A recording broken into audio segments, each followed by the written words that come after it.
할렐루야. 하나님 우리와 함께 하시는 믿으십니까? 예, 그 하나님께서 오늘 저와 여러분들에게 힘을 주실 줄로 믿습니다. 우리 옆에 있는 분들한테 한 번 더 인사하도록 하겠습니다. 오늘 하나님을 만납시다 하고 인사하겠습니다. 오늘 하나님을 만납시다. 오늘 하나님을 만납시다. 아멘. 도중에 여러분 피곤하시거나 이렇게 졸리신 분들은 뒤에 서서 말씀을 들어도 괜찮습니다. 그러니까 여러분들 말씀에 좀 집중할 수 있도록 그렇게 애써주시기를 바라고, 우리가 하나님의 말씀을 사모하는 마음으로 그렇게 이렇게 나아갈 때에 하나님의 말씀이 우리에게 은혜가 되는 줄 믿습니다. 똑같은 설교를 해도 어떤 사람들에게는 이것이 은혜가 될 때가 있고, 똑같은 설교를 하지만 어떤 사람들에게 이게 자장가로 들릴 수가 있어요. 이유는 간단합니다. 사모함이야, 사모함. 사모함이 있을 때에는 그 말씀 하나하나가 그냥 허투루 들리지 않아요. 근데 사모함이 떨어지고 냉랭해지면은 어느 순간 들리는 것이 그냥 지나가는 이야기처럼 들릴 수 있거든요. 그래서 주님을 사모하고 하나님의 말씀을 사모하는 오늘 저와 여러분 되시길 주님의 이름으로 축원드립니다. 아멘. 시간을 벌어주는 가전기기들이 요즘에 상당히 많이 나왔죠. 우리가 이제 아무래도 세상이 발달하고 문명이 발달하고 문화가 발달하다 보니까 이제 기계적인 부분들이나 과학적인 부분에서도 상당히 인간을 유용하게 하는 많은 것들이 이제 발달하고 발전하는 것을 우리가 잘 알 수 있습니다. 뭐 전에도 자주 이야기했지만 과연 그런 발달하는 이 문명이 우리로 하여금 진정한 편리를 주고 있는가를 좀 생각해 볼 필요가 있다는 생각을 해요. 세탁기가 생기고 났습니다. 그러니까 세탁기가 생기고 나니까 사람들이 빨래할 때 상당히 편해지죠. 정말 이 빨래를 하기 위해서 정말 이 어깨를 써야 되고 그 찬물에다가 손을 넣어야 되고 여러 가지로 힘든데, 세탁기가 생기고 나니까 어느 순간에 빨래를 편하게 할 수가 있습니다. 근데 문제는 뭐냐면은 옛날에는요 빨래하는 게 쉽지가 않으니까 일주일에 한 번을 하든 한 달에 한 번 하든 이런 식으로 빨래를 했었어요. 근데 오늘날에는 세탁기가 있으니까 거의 하루에 한 번씩 하든 며칠 내에 한 번씩 이렇게 빨래를 합니다. 그러니까 세탁기를 가지고 빨래를 하는 거죠. 그러니까 어떻게 보면은 빨래의 빈도가 많이 늘어난 거예요. 그러니까 세탁의 빈도가 많이 늘어났다는 걸 우리는 잘 알고 있죠. 그러면 우리가 세탁기로 인해서 그 시간을 벌었는데, 그러면 그 시간에 우리가 휴식을 하고 있을까? 그렇지 않더라는 거예요. 사람들은 그것으로 인해서 얻어진 그 시간에 다른 일을 하는 거예요. 그러니까 원래는 세탁을 해야 하는 시간이 1시간이다 그러면 우리는 1시간을 번 거죠. 그러면 1시간을 쉬느냐? 그렇지 않아요. 그 1시간 동안 사람들은 다른 일을 해요. 그러니까 여러분, 이게 무엇을 의미하는 것이냐면, 사람들은 편리를 위해서 쉬고 싶고 내가 좀 어떤 다른 부분에 나의 그 여가를 즐기고 싶어서 어떤 편리한 기계들을 원했는데, 이 편리한 기계가 생기고 난 다음부터 우리가 좀 쉬는 게 아니라 오히려 그 시간대에 더 많은 일들을 하는 거예요. 그러니까 현대인들이 어떻게 보면은 문명의 이기를 통해서 좀 편한 게 아니라 더 힘들어지고 더 좀 어려운 상황들이 많이 생기죠. 옛날에는 우리가 저 사람하고 연락을 하려고 해도, 저 기업과 이 기업이 연락을 하려고 해도 편지를 써야 돼요. 편지를 써가지고 편지를 보내면은 그 편지를 보내는 그 시간이 있었습니다. 그러니까 그 시간 동안에 좀 쉴 수도 있고 다른 걸 할 수 있는데, 지금은 이메일을 한번 쫙 보내면 되는 거고, 팩스 한번 보내면 되는 거고, 심지어 안 되면은 급하게 카톡이라도 하면 되는 거고, 예전에는 집에서만 무조건 전화를 받을 수 있었고 가게에서만 전화를 받을 수 있는데, 이제는 어디든지 전화를 받을 수 있는 상황이 되죠. 이 문명에 이기고 편리할 수 있지만 실은 점점 사람들의 쉼이 사라져가는 거예요. 그러니까 내가 그 편리가 생기고 난 다음부터는 점점 피곤이 일상화되는 게 되는 거죠. 핸드폰이 생기고 나서 너무나 재미있고 유용한 것들을 많이 봅니다. 근데 그 유용함으로 인해서 우리는 잠을 뺏겨요. 그래서 늦은 시간까지, 심지어 아이들이 새벽이 넘어서 2시까지 3시까지 핸드폰을 보고 있고 그냥 텔레비전을 보고 있고 뭘 이렇게 보다 보니까 자연스럽게 자신의 삶이 망가져요. 왜냐하면 문명의 이기는 상당히 좋아졌지만 우리의 육신은 똑같거든요. 우리의 육신이 물론 수명은 길어졌지만 안타까운 건 이 수명이 길어지기는 했는데 피곤한 수명이 길어진 거예요. 그러니까 피곤함이 계속 유지가 되는 거죠. 그러니까 여러분, 문명의 발전이 인간을 편리하게 하는 것과 인간이 편리하게 된 것이 인간의 삶의 질을 높이는 것은 실은 별개의 문제다라고 생각이 듭니다. 이렇게 바쁜 일상 속에서 정말 힘들게 살아가다 보니까 한 사람 한 사람 다 예민해져 가는 것 같아요. 오늘날 시대가 상당히 예민함을 이야기합니다. 그래서 이 예민한 이 시대를 살아가기 때문에 이 예민함 때문에 나타나는 반응들이 어떻게 보면은 상당히 히스테리컬한 그런 반응들이 많이 일어나게 되죠. 그러니까 사람을 대하는 것도 히스테리컬하게 하고 뭔가 내가 조금만 좀 피해를 주고 힘들게 하면 그것 때문에 내가 분노하고 화낼 수밖에 없는 그런 문화가 서서히 계속 진행이 되고 있는 게 참 안타까운 것이다라는 생각을 해봅니다. 많이 예민해지고 그럴 수밖에 없는 그런 공격적 상황들이 우리 주변에 상당히 많이 있는 것 같아요. 며칠 전에 우리 청년 몇 명하고 같이 식사를 하는 중에 텔레비전에서 먹는데 그 텔레비전에서 뉴스가 나왔는데 뉴스에서 어떤 내용이 나냐면 이런 내용이 나왔어요. 어떤 한 사람이 지하철 안을 지나가는 거예요. 어떤 한 사람이 지하철 안에서 지나가는데 그냥 지나가는 게 아니라 사람들을 툭툭 치면서 지나가는 겁니다.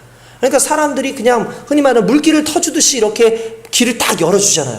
그러니까 사람들이 이렇게 길을 열어주는 상황에서 막 이렇게 지나가는데 다음 칸으로 가니까 갑자기 사람들이 소리를 지르기 시작하고 문을 여니까 사람들이 막 그 문으로 내리다가 어떤 사람은 넘어져서 다치기도 하고 막 난리가 난 거예요. 그래서 그 칸이 완전히 비어버렸어요. 이게 영상으로 이렇게 찍혀 있는 거예요. 그래서 무슨 내용인가 했더니 이 사람이 이렇게 툭툭툭툭 치고 갈 때에 주머니에다가 이렇게 손을 이렇게 넣고 갔는데 사람들이 주머니 속에 칼을 들고 있다고 생각한 거예요. 이게 칼을 집어넣었다고 생각을 해가지고 사람들이 요즘에 묻지마 살인 사건들이 막 일어나고 막 그런 일들이 일어나니까 갑자기 놀래가지고 후닥 하고 그냥 사람들이 다 나가다 보니까 오히려 막 사람들이 많이 다쳤어요. 결국 그 사람을 잡았습니다. 그래서 그 사람을 잡았는데 주머니에 칼도 없었고 이 사람이 뭐라면 난 단지 좀 빨리 좀 가고 싶었을 뿐이다. 그러니까 이 사람은 그냥 좀 빨리 가고 싶어가지고 가는데 사람들이 자꾸 안 비켜주니까 화가 나가지고 그냥 어깨를 툭툭툭 치면서 그냥 지나간 것 뿐이에요. 근데 사람들이 반응을 하기를 야, 이 사람이 칼을 들고 있는 거 아니야? 나를 해하려고 하는 거 아니야? 라고 생각을 하는 거죠. 여러분 왜 그랬겠어요? 지금 이미 이 시대에 이러한 동종의 문제들이 계속 있었기 때문이에요. 그러니까 그걸 경험하고 나니까 그걸 경험한 사람들이 조그만 것 하나에도 예민할 수밖에 없는 거죠. 흔히 말하는 정말 자라보고 놀란 것은 소뚜껑 보고 놀란다고 사회 속에서 일어나는 안 좋은 일들을 바라보고 나니까 우리가 조그만 일에도 결국 거기에서 몸을 살피게 되고 사리게 되고 피하는 어떤 그런 방어 기제가 자연스럽게 나오게 되는 거예요. 여러분 이러한 삶이 편안한 삶입니까? 이러한 삶이 어떻게 보면 여러분 정말 힘든 삶인 거죠. 누가 나를 어떻게 해야 할지도 모르겠다. 이 삶이 어떻게 여러분들 우리 삶 가운데 정말 편리한 삶일 수가 있겠습니까? 정말 안타까운 이런 현실을 살아가는 거죠. 제가 이런 현실 속에서 살아가는 안타까움을 보니까 계속해서 안 좋은 것들을 계속해서 끊임없이 경험하는 것 같아요. 사람들은 안 좋은 것을 끊임없이 경험하면 자연스러워 그 안 좋은 것이 내 삶 가운데 반영이 되고 그것을 좋게 하든 나쁘게 하든 계속해서 내 삶은 그것에 반영되는 삶을 살 수밖에 없는 겁니다. 마찬가지로 이걸 좀 바꿔서 얘기를 하면은 우리의 삶 가운데 좋은 것을 끊임없이 경험하게 되면 사람은요 항상 마음이 열리게 되어 있고 그 마음이 열리는 것 속에서 또한 사람이 살아가려고 애쓰게 돼 있어요. 우리가 신앙생활을 하는 사람들인데 이 신앙생활을 하는 사람들에게 있어서 가장 행복한 삶이 뭐겠습니까? 하나님으로 말미암아 은혜를 누리고 그 은혜가 내 삶 가운데 기쁨이 되어지고 그 기쁨이 삶 속에서 사람들에게 선한 영향력을 일으키며 하나님께 영광을 돌리는 것. 이게 어떻게 보면 우리의 삶 가운데 가장 귀한 삶일 텐데 그러려면은 무엇보다도 우리에게 기쁨을 주시고 우리에게 은혜를 주시는 하나님과의 만남이 지속적이어야 돼요. 그러니까 하나님을 만나는 빈도수가 높아지고 하나님의 말씀을 읽는 빈도수가 높아지고 하나님께 기도하는 빈도수가 높아지고 하나님이 원하시는 삶을 살아가는 빈도수가 높아지면 높아갈수록 그 경험이 우리의 삶을 풍성하게 해요. 그 경험이 하나님 안에서 우리를 정말 참된 힘으로 줘요. 근데 오늘날 이 현실은 그렇지 못하다라는 것이 너무나 가슴 아픈 일인 거죠.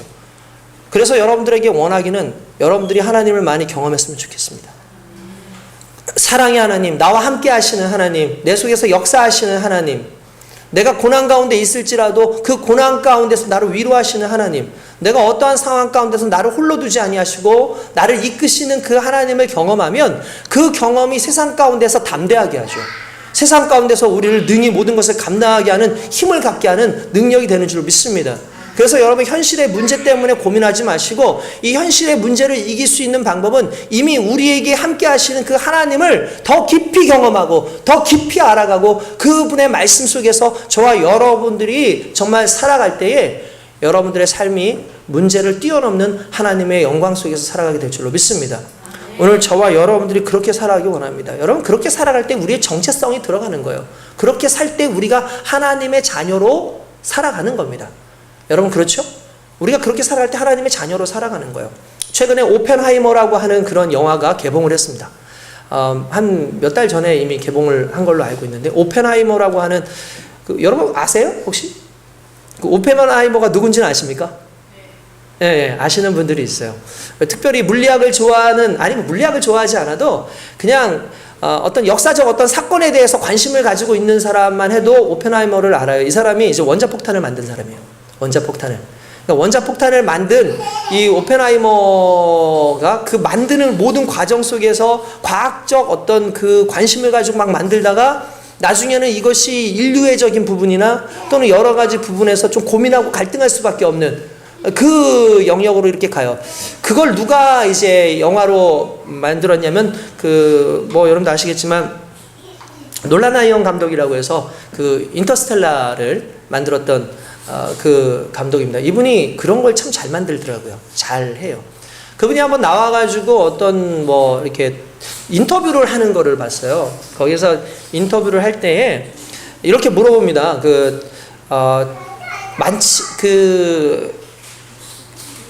유현준 교수님인가요? 아마 그분이었던 것 같은데, 그분이 이렇게 물어봤어요. 나는 건축가이기 때문에 나의 생각과 내가 꿈꾸는 어떤 이상을 건축이라고 하는 그 부분에 녹여내서 만든다. 당신은 당신의 영화에 대해서도 그런 마음으로 한다고 나는 생각하는데 어떠냐라고 얘기하니까 이 사람이 재밌는 그냥 얘기를 했어요. 뭐라고 했냐면, 나는 제 3차원적인, 우리가 3차원이죠. 입체가 3차원이죠. 1차원이 선, 2차원이 면, 3차원이 입체잖아요. 그러니까 우리가 사는 이 공간이 3차원이에요. 그죠? 우리가 입체로 살아가니까 3차원이죠. 이 3차원의 일상을 2차원에 만들어 넣는 게 내 일이다 라고 얘기를 했어요. 그래서 사람들로 하여금 이 3차원의 영상을 한 번에 보여줄 수 있는 가장 좋은 방법은 2차원의 면 안에 넣고 스크린 안에 넣고 사람들에게 보여주는 게 내가 하는 역할이고, 시대를 또는 우리의 정신을 어떠한 그런 것들을 그 면 안에 넣어서 사람들에게 녹여낸다라는 그 얘기를 하더라고요. 제가 그 이야기를 이렇게 들으면서 한 단계 더 생각을 할 수밖에 없겠죠. 무슨 생각을 했냐면 이거예요. 그럼 우리는 뭘까? 우리는 뭘까? 우리의 삶은 뭘까라는 걸 생각했어요. 우리의 삶이 뭘까라는 걸 생각을 해보니까, 특별히 하나님을 믿는 사람들, 주님 안에 거하는 사람들은 일반적인 세상 사람들이 아니죠. 하나님의 영의 사람들이죠. 말 그대로 영은 4차원 아닙니까? 영은 시간과 공간을 넘어가는 4차원의 부분이잖아요. 그 영적인 눈에 보이지 않는 것을 3D, 흔히 말하는 3차원의 입체로 표현해서 보여주는 게 우리예요. 이해되세요? 눈에 보이지 않는 하나님의 그 놀라우신 계획과 눈에 보이지 않는 하나님의 그 영광을 사람들이 눈에 볼 수 있는 3차원의 존재로 나타내서 보여주는 게 실은 믿는 자들의 삶인 거예요. 오늘 저와 여러분들이 그런 삶을 살기 원합니다. 그렇게 살아가는 사람들을 보고 흔히 말하는 하나님의 아들이라고 얘기를 해요. 뭐라고 얘기한다고요? 하나님의 아들. 오늘 저와 여러분들이 그 하나님의 아들로서, 하나님의 자녀로서 정체성을 가지고 살기 위해선 결국 하나님이 말씀하신 말씀대로 이 땅에서 살아가는 게 상당히 중요하다는 걸 믿으시기 바랍니다. 잘 먹고 잘 살기 위해서 애쓰고 사는 것이 아니라 하나님이 주신 그 말씀 안에서 그걸 구현해내기 위해서 살아가는 게 우리의 삶의 정체성이고 목적 아니겠습니까? 그 목적으로 살아가는 우리에게 어떻게 보면 말씀은 상당히 좀 어려울 수 있어요. 어떤 사람은 그런 얘기를 해요. 아니, 성경에 나오는 그 말씀대로 살아가려니까 정말 힘듭니다. 이거는 예수님이나 살 수 있는 것이고, 이런 내용들은 솔직히 우리가 살아갈 때 이거는 정말 맞지 않습니다. 이거 어떻게 이게 삶 속에서 이루어질 수 있습니까? 이건 안 됩니다 라고 이야기를 합니다. 그래서 이거는 예수님께서 너무 이상주의적이거나 좀 너무 낭만주의자가 아닌가라는 생각을 합니다 라고 하면서 짚는 말씀이 실은 오늘 본문의 말씀이에요. 오늘 이 본문 말씀 너무 잘 알죠? 오른밤 때리면 왼밤 돌려대라. 누가 속옷을 벗으면 겉옷도 벗어줘라. 그리고 누가 오리를 가자 그러면 심리를 가져라. 흔히 말하는 이걸 뭐라 그래요? 호구. 그렇게 얘기하잖아요. 우리가 보기엔 이거 진짜 호구 아닙니까? 그러니까 예수님께서 우리에게 이렇게 살라고 할 때, 여러분 솔직히 이렇게 살 수 있는 사람이 있어요? 원수를 사랑해라? 여러분 그렇게 할 수 있습니까? 솔직히 쉽지 않잖아요. 쉽지 않잖아요. 근데 이 속에는 굴욕적이고 굴종적인 것을 요구하는 것이 아니라 실은 이 안에는 실은 상당히 깊은 내용이 들어가 있어요. 그리고 예수님은 이상적이거나 또는 낭만적이라서 현실적이지 않은 분이 아닙니다. 이미 예수님 자체가 상당히 현실적인 고통과 아픔을 아시는 분이에요. 여러분, 우리가 잘 아는 이제 뭐 석가모니 같은 경우에, 불교의 석가모니는 여러분 인도의 작은 왕국에서 태어난 왕자 아니었습니까? 근데 그 왕자가 밖의 삶을 보지 않았었어요. 항상 그 어머니와 아버지가, 그 임금님과 이제 그 어머니가 밖을 보지 못하고 항상 왕궁에만 살게 하니까 왕궁은 꽃도 있고 거기는 시중 드는 사람들도 상당히 젊고 아름답고 그러죠. 그러니까 그냥 좋은 것만 보고 살게 한 거예요. 좋은 것만 보고 살게 한 거예요. 그러다가 어느 날 자기가 밖에 나와서 딱 봤는데 늙은 노파를 봤고, 그리고 거기에서 고통당하는 사람들의 모습을 보고 난 다음에 충격을 받은 거죠. 아, 세상이라는 것이 내가 사는 그 왕궁처럼 그런 곳이 아니라 고통이 있는 곳이구나. 그래서 도대체 고통이 무엇일까라는 것을 알기 위해서 돌아다니면서 고통을 체험해요. 그래서 저는 고통을 체험한다 그러길래 무슨 열심히 일을 했나 이런 게 아니라, 그게 아니라 뭐 수행 같은 걸 하는 거예요. 바늘로 찔러보기도 하고, 뭐 나름대로 불 위를 걸어보기도 하고, 인도 사람들이 이제 하는 어떤 그런 행위들 있잖아요. 그런 거를 하는 거예요. 간단히 말해서. 그런 고통을 자기가 습득한 거예요. 그러다가 보리수에 앉아가지고 그냥 깨달음을 얻은 거죠. 야, 인간은 고통이 있구나. 이 고통을 때문에 번뇌가 오고 이러면 고통이 오는데, 이 고통을 버리는 것이 중요하다. 그래서 이 어떻게 고통을 버릴 것인가에 대한 문제, 이 번뇌를 버릴 것인가, 욕심을 버릴 것인가에 대한 문제를 생각하다가 불교가 그렇게 나오는 것 아니겠습니까? 어떻게 보면은 이 사람은 고통이 뭔지에 대해서 눈으로 봤지 본인이 진짜 삶 속의 고통은 체험하지 못한 거예요. 어떻게 보면 고통이라는 게 뭐냐, 고해라는 게 뭐냐만 거의 아는 거죠. 근데 예수님은 어땠는 줄 아십니까? 예수님은 삶 자체가 다 고난이었어요. 왜 삶 자체가 고난이었냐면, 예수님은 태어나자마자 어디로 가십니까? 예수님은 태어나자마자 애굽으로 가십니다. 이집트로 가요. 이유가 뭐죠? 예, 헤롯이 어린아이들을 죽이려고 하죠.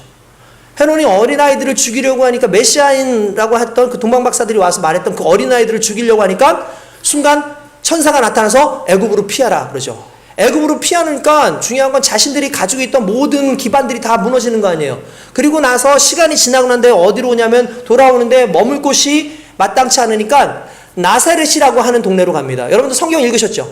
성경 읽으셨으면 아마 나사렛 내용 이번에 답에도 나오는데, 나사렛으로 가요. 나사렛으로 가는데, 여러분 나사렛에 간다는 그 의미가 무슨 의미냐면은 이런 거예요. 나사렛이라는 지역 자체가 그 당시에 이방인들이 많이 몰려 있었고, 나사렛 자체가 로마식의 건물들을 만들려고 하는 어떤 그 신도시를 꿈꾸고 이렇게 있었던 그런 곳이라고 보시면 돼요. 찌포리라 그래서 갈릴리 이쪽으로. 근데 그 도시가 갔는데, 여러분 보십시오. 당시는 기반적인, 지금부터 무려 2000년 전에 기반 산업이 뭐예요? 농경이죠. 농경사회란 말이에요.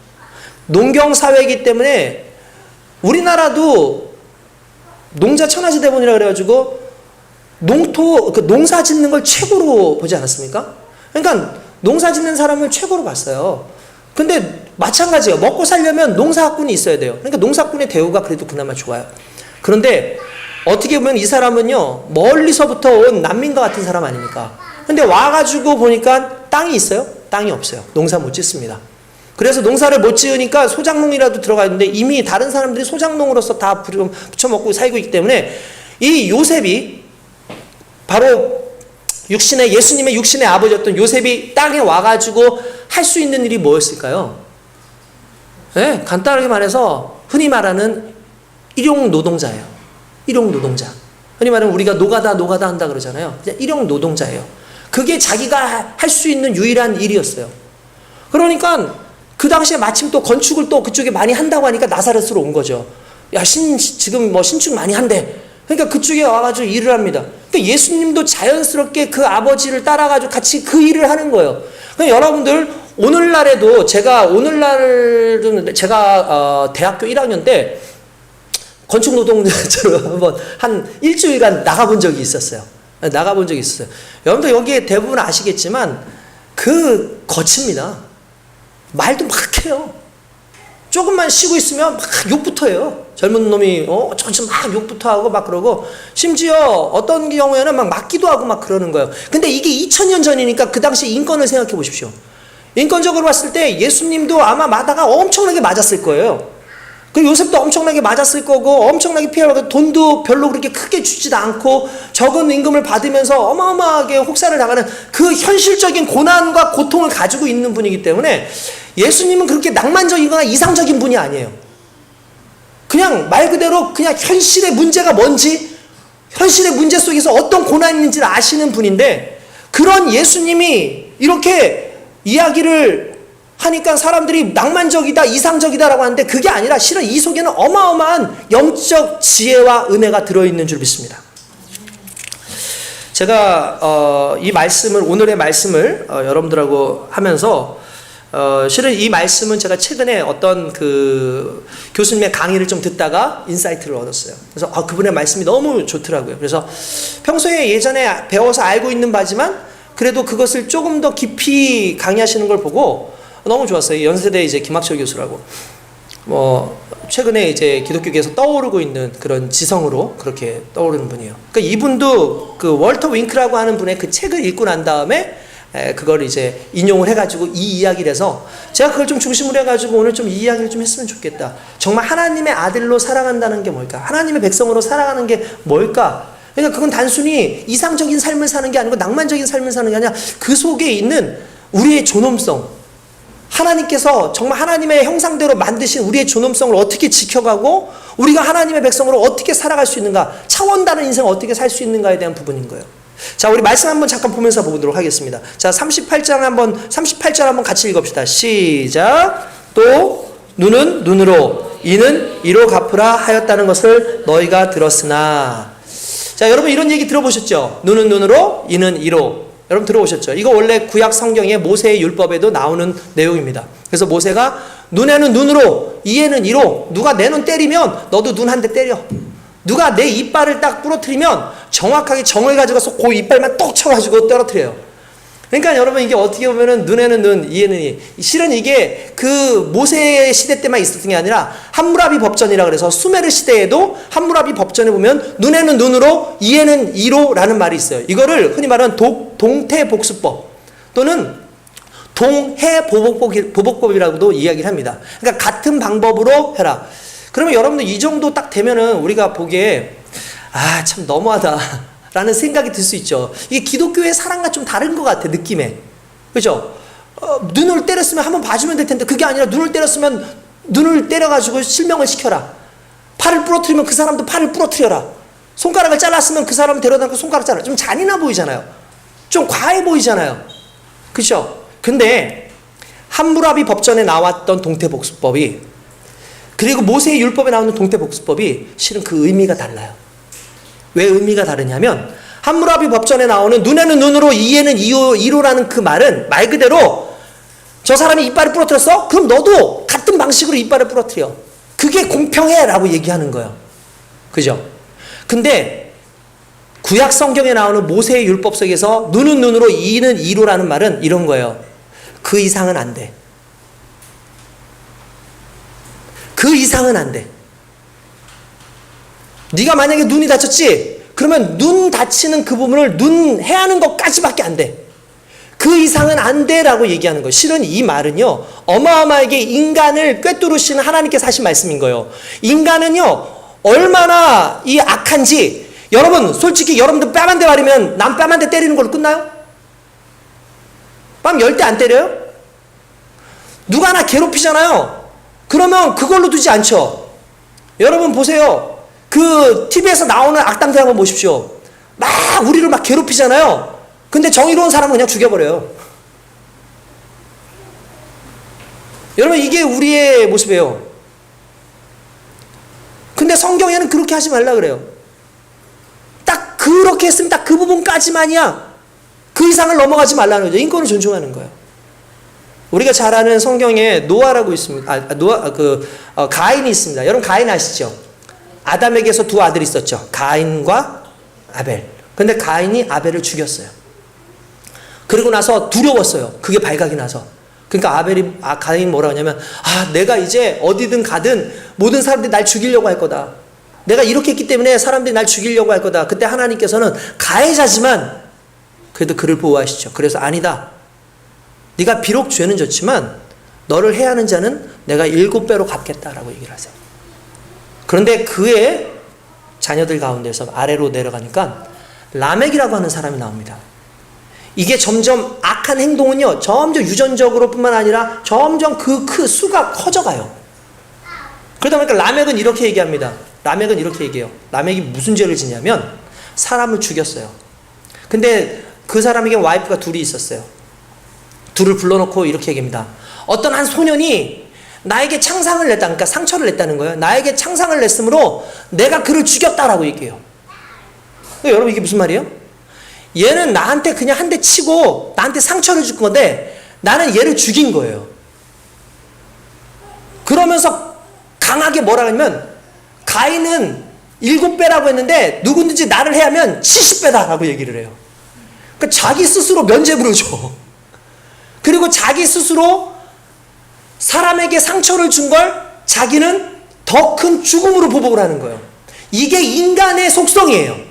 그러니까 죄를 가지고 있는 인간은 내가 맞은 거 그 이상으로 분풀이해야 돼. 내 감정이 풀릴 때까지. 근데 이게 문제가 있어요. 뭐냐면 이게 악순환으로 돌아요. 내가 누군가를 죽였어요. 그러면 그 가족 중에 한 사람은 또 우리의 가족을 죽여요. 그러면 남겨진 우리의 가족이 또 그를 죽여요. 이게 홍콩 영화 아닌가?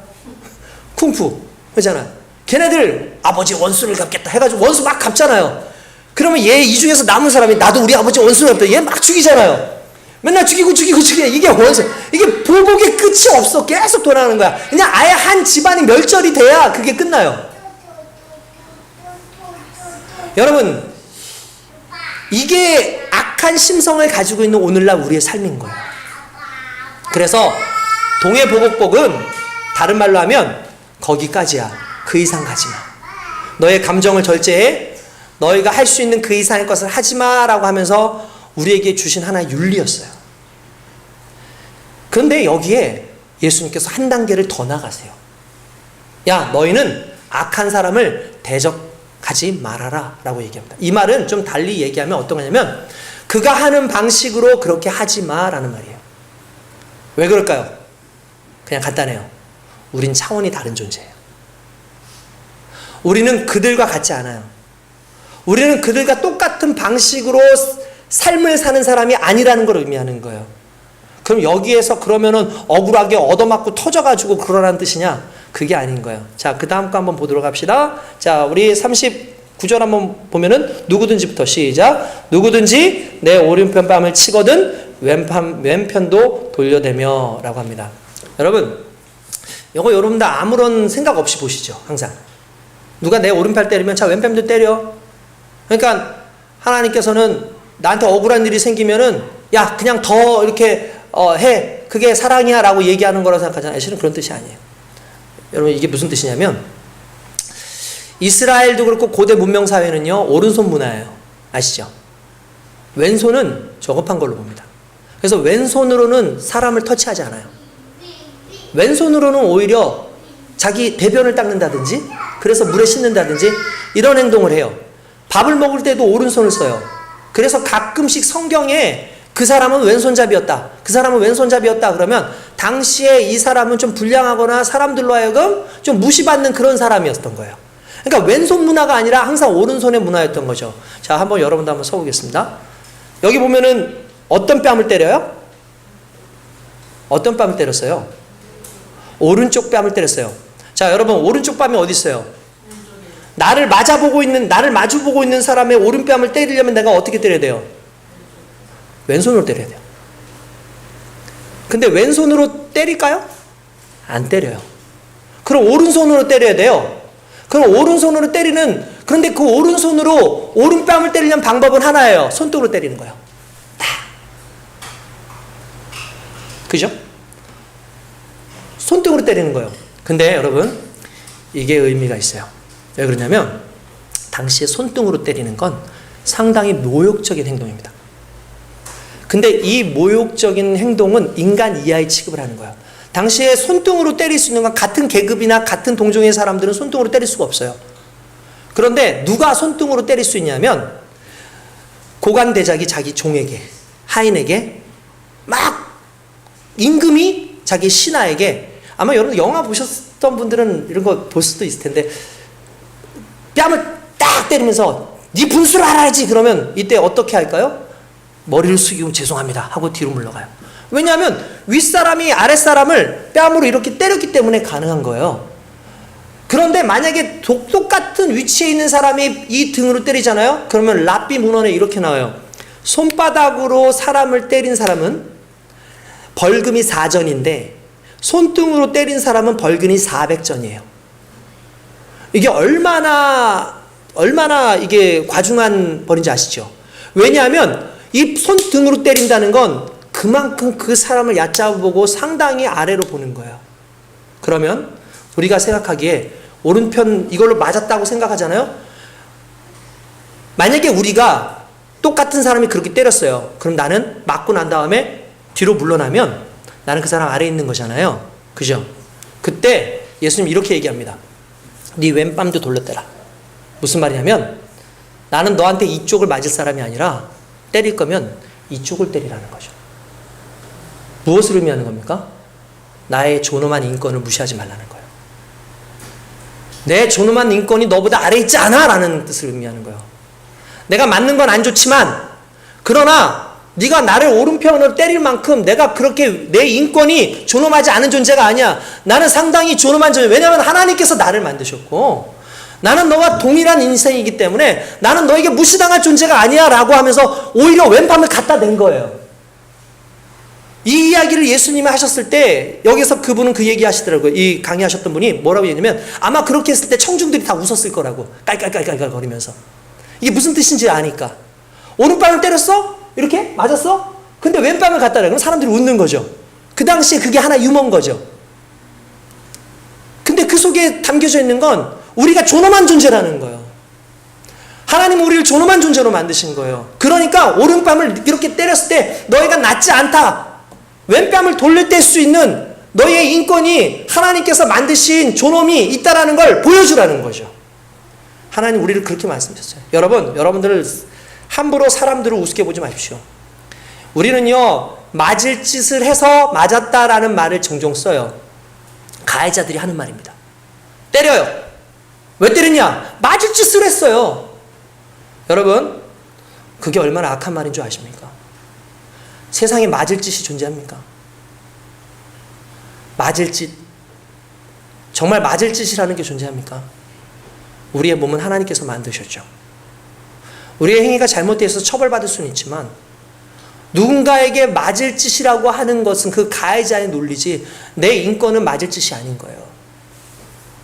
여러분 피부, 색, 인종 흔히 말하는 또는 어떤 부와 관련된 부분이라든지 수많은 여러 가지 관계에 있어서 그 사람이 나보다 나이가 낮다고 해가지고 그 사람을 함부로 대하는 것 자체가 실은 하나님이 원하시는 게 아니에요. 우리 젊은이들 사이에서도 똑같이 그 얘기를 하고 싶습니다.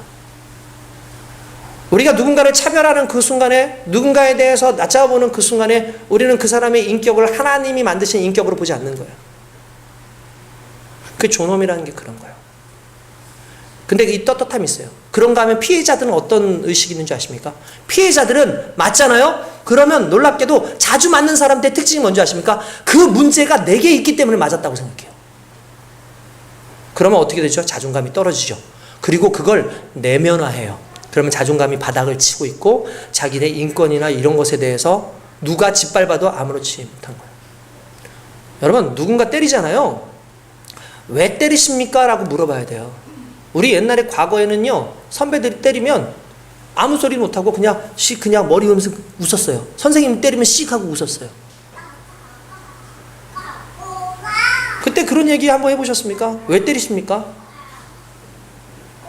저를 왜 때리시나요? 저를 왜 이렇게 때리십니까? 우리 때 그런 얘기 못했거든요. 왠지 아세요? 그게 모든 사람에게 피해자에 맞아야 된다는 맞을 짓이라는 의식이 내면화가 되어 있기 때문에 그래요. 여러분들 그런 존재입니까? 아닙니다. 나는 맞을 존재가 아닙니다. 나는 하나님께서 만드신 존귀한 존재입니다. 라는 것을 이야기할 수 있는 게 우리 기독교예요. 할렐루야. 그런가 하면은요, 여러분 두 번째 말씀이 뭐죠? 또 너를 고발하여 속옷을 가지고자 하는 자에게 겉옷까지 가지게 하며 라고 됩니다. 여러분, 고소를 했어요. 그러니까 누가 누군가한테 돈을 빌린 거예요. 돈을 빌렸어요. 그래서 빌렸는데 이 사람이 갚지를 않아. 근데 이 사람이, 이 당시의 분위기가 이 사람이 갚지 않는 게 안 갚으려고 안 갚은 게 아니라 없어서 못 갚는 거예요. 없어서. 어려운 상황이니까. 그러니까 어쩔 수 없이 돈을 빌리긴 했는데 갚지를 못하는 거죠. 그러니까 어떻게 해요? 이 사람은 어쩔 수 없이 고소를 하겠죠. 고소를 하는데 겉옷은 고소를 못해요. 겉옷은 고소를 못해요. 왜냐하면 그 당시에 겉옷은 그냥 옷만 있는 게 아니라 그게 이불이에요. 그 당시에 옷은 그 겉옷 자체가 이불이란 말이에요. 그러니까 누워서 잘 때 이 겉옷을 덮어야 되는 거예요. 그러니까 덮고 자야 되니까 생존과 관련이 있는 거잖아요. 얼어 죽게 생겼는데. 그러니까 겉옷을 뺏지는 못해요. 그러니까 속옷을, 속옷이라는 게 우리 뭐 팬티 이런 걸 말하는 게 아니에요. 이게 겉옷이면 이게 속옷이에요. 안에 있는 옷. 당시에 속옷이 없는 사람도 상당히 많았어요. 그만큼 가난했죠. 근데 내가 진짜 없다, 힘들다, 나 미안하다, 조금만 기다려달라. 근데 이 사람이 잔인하게 무슨 소리냐, 그딴 소리 하지 말아라 해서 고소를 했어요.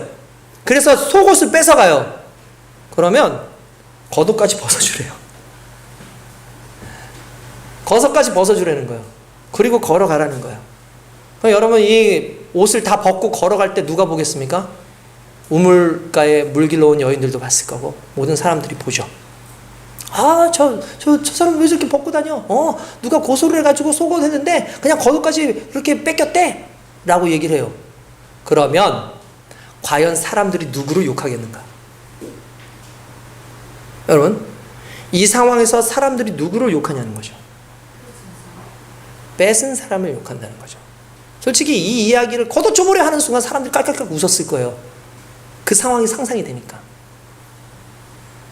그 무슨 말이냐면 가난하다고 해서, 없다고 해가지고 그 사람의 인격이 무시될 수 없다는 걸 또 의미하는 거예요.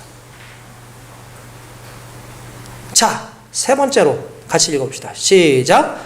또 41절이에요. 시작. 또 누구든지 너로 억지로 오리를 가게 하거든 그 사람과 심리를 동행하고.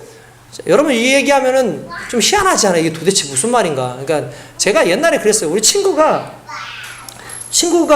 이렇게 항상 그 중학교 때 저희 집은 가깝고 우리 친구는 집이 멀었어요.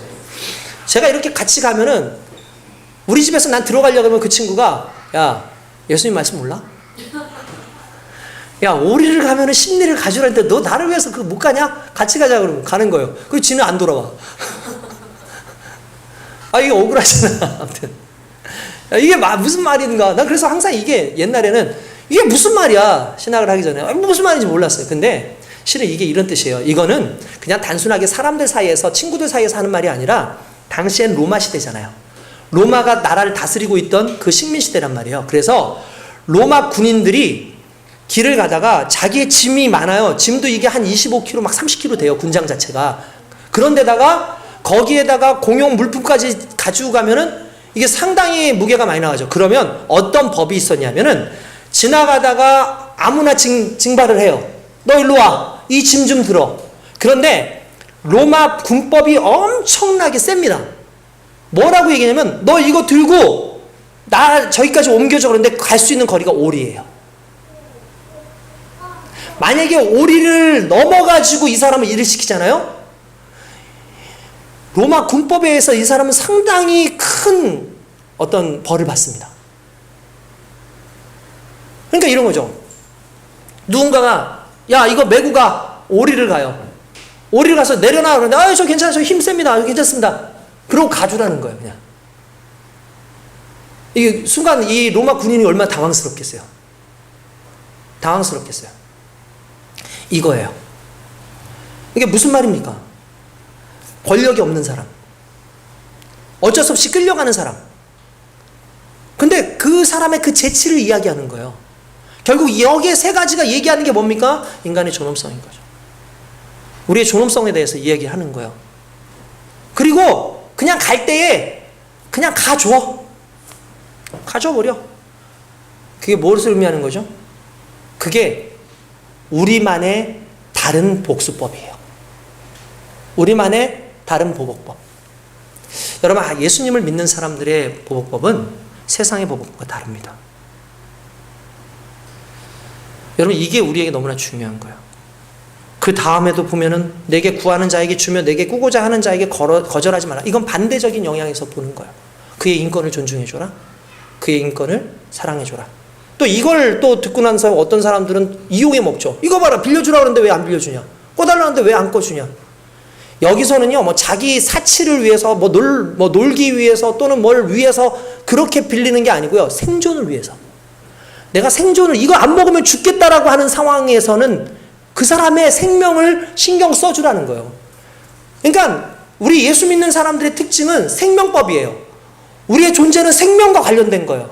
그러면서 예수님께서 뭐라고 하냐면 또 내 이웃을 사랑하고 내 원수를 미워하라 하였다라는 것을 너희가 들었으라. 무슨 말이냐? 성경에 보면 구약에는 그렇게 나와요. 네 이웃은 사랑하고 원수를 미워하라. 그들에게 숯불을 쌓아놓아라. 이렇게 얘기하거든요. 근데 예수님께서는 그렇게 말하지 마라. 나는 너에게 이르노니 너희 원수를 사랑하며 너희를 박해하는 자를 위해서 기도하라 라고 얘기합니다. 여러분, 이거 보면 어떻게 그럴 수가 있습니까? 어떻게 원수를 사랑할 수 있습니까? 라고 얘기할 수 있잖아요. 나 원수를 어떻게 사랑할 수 있어요? 근데 놀라운 건 원수를 사랑해내는 그게 기독교인들이 세상을 살아가는 하나의 방법인 거예요. 그러니까 같은 방법으로 보복하지 않는 거예요. 세상 사람들이 요구하는 방식으로 보복하는 게 아니라 하나님이 우리에게 요구하는 방식으로 갚는 거죠. 흔히 말하는 악을 악으로 갚지 말고 악을 선으로 갚으라. 왜 그러냐면 나는 선한 존재이기 때문에. 답은 그거예요. 왜 우리가 악한 사람들에게 악하게 하느냐? 내가 악하기 때문이에요. 근데 하나님의 아들로서의 정체성을 가지고 있는 우리는 악하게 한 그 사람에게 악으로 행하지 않고 선으로 해요. 왜냐하면 하나님의 자녀들이 선하니까. 예수님은 그걸 이야기하시는 거예요. 예수님은 우리의 방식이 세상과 똑같다면 그게 의미가 있겠니? 이런 거죠. 그 다음에 보면 이렇게 나옵니다.